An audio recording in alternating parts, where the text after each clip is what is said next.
रिया और आरव की मुलाकात पुस्तकालय से हुई थी।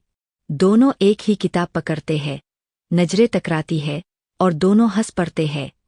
उस हंसी से एक रिश्ता शुरू होता है जो धीरे धीरे दोस्ती से आगे बढ़कर प्यार में बदल जाता है।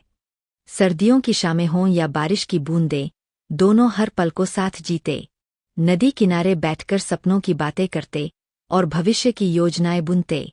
रिया कहती, आरव, एक दिन हम दोनों साथ मिलकर अपनी लाइब्रेरी बनाएंगे, जहां हर कोई अपने सपनों की किताब ढूंढ सके।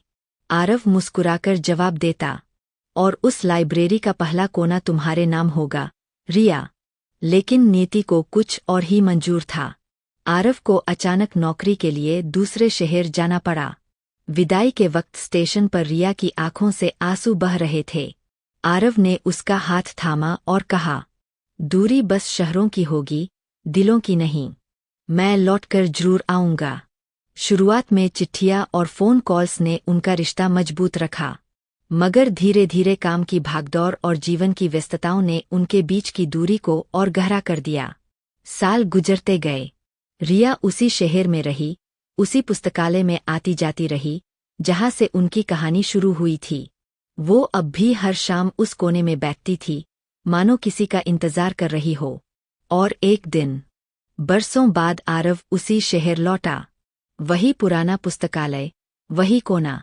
उसने देखा वहां रिया बैठी थी, किताब खुली हुई थी, लेकिन उसकी आंखें बंद थीं। आरव दौड़कर पास आया और हिलाकर कहा, रिया, मैं लौट आया हूं। लेकिन अब बहुत देर हो चुकी थी। रिया की सांसें थम चुकी थीं।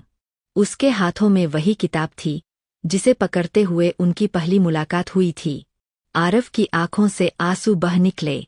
उसने किताब को सीने से लगाया और बुदबुदाया, तुम्हारा सपना अधूरा रह गया, रिया।